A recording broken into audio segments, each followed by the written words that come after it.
અર્પણ સંસ્થા છેલ્લા 41 વર્ષથી અમદાવાદ ઉપરાંત ભારતભરમાં ગુજરાતી સમાજના પ્રેક્ષકોની સમક્ષ સામાજિક હેતુલક્ષી નાટકો રજૂ કરતી આવી છે. આ સંસ્થા ગુજરાત રાજ્ય સંગીત નાટ્ય અકાદમી દ્વારા માન્ય છે. અર્પણ સંસ્થા દ્વારા સંસ્કાર નાટકના અત્યાર સુધીમાં 100 પ્રયોગો કરાયા છે. આ કલાકારો અને કસબીઓને એવોર્ડ તેમજ મોમેન્ટો આપી સન્માનિત કરવામાં આવ્યા હતા. અર્પણ સંસ્થાનું મારું નાટ્ય સંસ્કાર જે 1 વર્ષ પહેલાં અમે કોઈ શરૂ કરી દીધું, લગભગ 1 વર્ષ અમે 100મો આજે ઉજવી રહ્યા છીએ. એનું ફંક્શન સંસ્કાર નાટક સ્ત્રીના સબ્જેક્ટ ઉપર છે.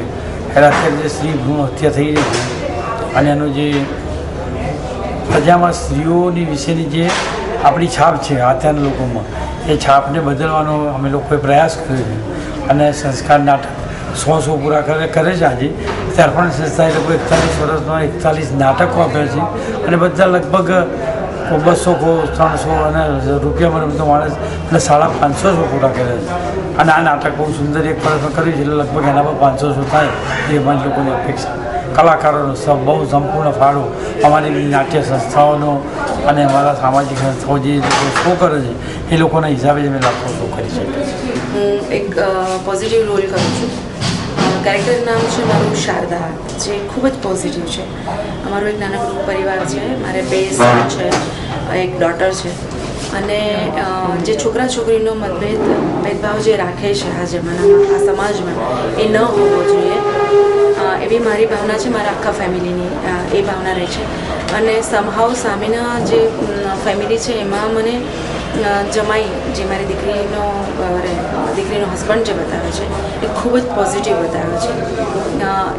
એ પણ અમારા જે મંતવ્યો છે કે જે છોકરાના ભેદભાવ, અત્યારે માના ગર્ભમાં દીકરો હોય તો રાખો, વારસદાર જોશે, વંશ વધારો છે આગળ, અને દીકરી હોય તો એનું એબોર્શન કરી નાખવામાં આવે છે. એનું ગર્ભ પરીક્ષણ કરે છે કે મારી દીકરી તો જોઈતી નથી, મારે દીકરો જ જોઈએ છે, કેમ કે મારે મારો વારસ આગળ વધારવો છે. એટલા માટે તો હું સમાજને અને દરેક વ્યક્તિને આ જે ભેદભાવ દીકરા દીકરીનો જે છે એ રાખવો ન જોઈએ.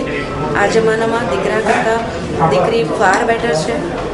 અને દીકરી જ મા બાપની ભાવના, મા બાપની સંવેદનશીલ છે અને એ મા બાપની ભાવનાને સારી રીતે સમજી શકે છે. એટલે આ ભેદભાવ મહેરબાની કરીને આપણા દરેક વ્યક્તિને હું કહેવા માગું છું. મારો ઓપન મેસેજ છે કે દીકરો હોય કે દીકરી એને પ્રેમથી સ્વીકાર કરો. અમદાવાદના નવરંગપુરાની સેન્ટ ઝેવિયર્સ કોલેજ ખાતે આગામી ફેબ્રુઆરી અને માર્ચમાં 24 કલાક માટે શરૂ થનારી ઈ-લાઇબ્રેરીની જાહેરાત કરવા યોજાયેલા કાર્યક્રમમાં ફાધર વાલેસે જણાવ્યું હતું કે મારી માતૃભાષા ભલે સ્પેનિશ છે, પરંતુ હું જર્મન ભાષામાં ભણ્યો છું. તેમ છતાં હું આજે મારી માતૃભાષાની અનહદ પ્રેમ કરું છું. સેન્ટ ઝેવિયર્સ કોલેજના પ્રિન્સિપાલે જણાવ્યું હતું કે ફાધર વાલેસે ગુજરાતી સાહિત્ય ઉપરાંત વિદ્યાર્થીઓને ગણિત શીખવાડવામાં મહત્વપૂર્ણ યોગદાન આપ્યું છે. આથી નવી લાઇબ્રેરીનું નામ ફાધર વાલેસ ઈ-લાઇબ્રેરી રાખવાનો નિર્ણય લેવાયો છે.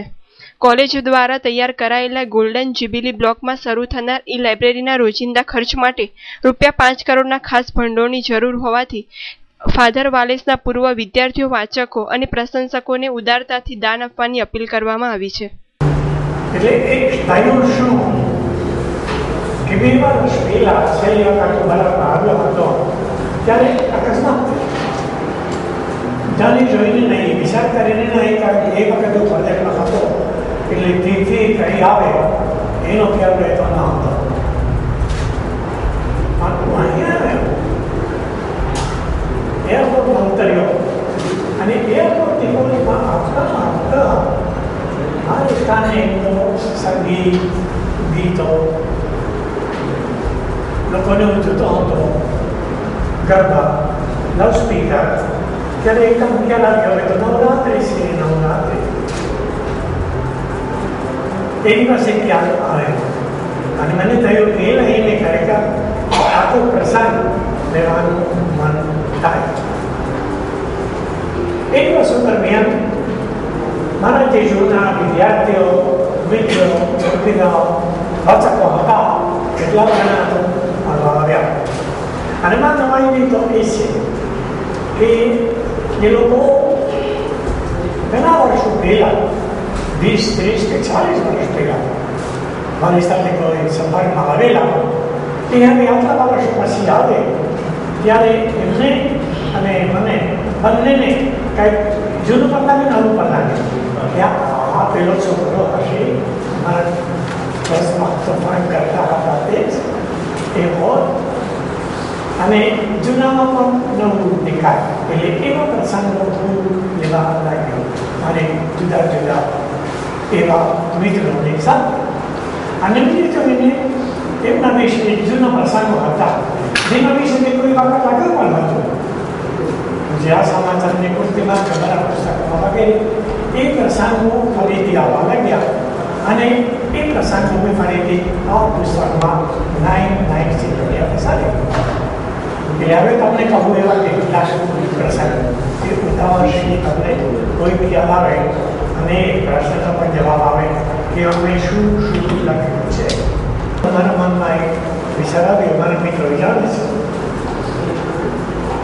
કેવી રીતે આવ્યો કોણ જાણે મને ખબર નથી પણ વિચાર થયો કે અહીંયા તો રહું છું આરામથી સગવડથી ક્યાં છું ક્યાં હું અને ક્યાં મારા વાચકો એટલે મને થયું કે આરામની રહેઠાણ છોડીને મારી સાયકલ લઈને હું અમદાવાદના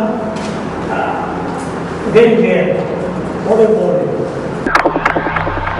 નરોડા પાટિયા કેસના સાક્ષી અને આરટીઆઈ એક્ટિવિસ્ટ નદીમ સૈયદની જુહાપુરા 4 રસ્તા નજીક ઘાતકી રીતે હત્યા કરી છેલ્લા 2 સપ્તાહથી નાસ્તા ફરતા કાલુ ગરદન સહિતના 7 શખ્સોને ક્રાઇમ બ્રાન્ચે ઝડપી લીધા છે.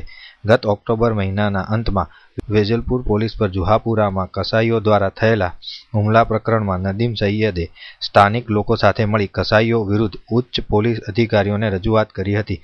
કસાઈ કાલુ ગરદને નદીમની હત્યા કરવાનું નક્કી કરી લેતા તેના સાગરીતો દ્વારા રેકી કરાવી કાવતરાને અંજામ આપ્યો હોવાનું પ્રાથમિક તપાસમાં બહાર આવ્યું છે.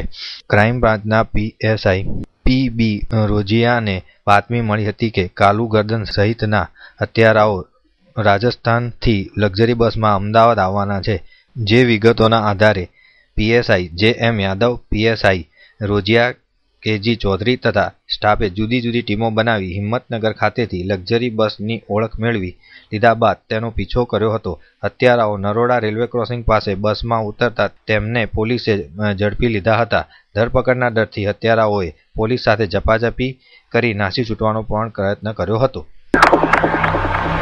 અમદાવાદની વીએસ હોસ્પિટલમાં આવેલી નર્સિંગ કોલેજની વિદ્યાર્થીઓને નવા બનાવેલા હોસ્ટેલ બિલ્ડિંગમાં વાર્ષિક ફી 5,000 અને સેલ્ફ ફાઇનાન્સ બેઠક ઉપર પ્રવેશ મેળવનાર વિદ્યાર્થીનીએ ₹10,000ની ફી ભરવાની સૂચના આપવામાં આવતા ફીના મુદ્દે વિદ્યાર્થીનીઓએ હડતાલ ઉપર ઉતરી આંદોલન ચલાવી રહ્યા છે. આ આંદોલનના ભાગરૂપે વિદ્યાર્થીઓએ મ્યુનિસિપલ કોર્પોરેશનમાં દેખાવો કર્યા હતા. ત્યારે 5 વિદ્યાર્થીનીઓ એકાએક બેભાન થઈ ઢળી પડતા તાત્કાલિક વીએસ હોસ્પિટલના ઇમરજન્સી વોર્ડમાં દાખલ કરવામાં આવ્યા હતા. આમ આ આંદોલનમાં વિદ્યાર્થીનીઓ થઈ જતા નવો વળાંક આવ્યો છે.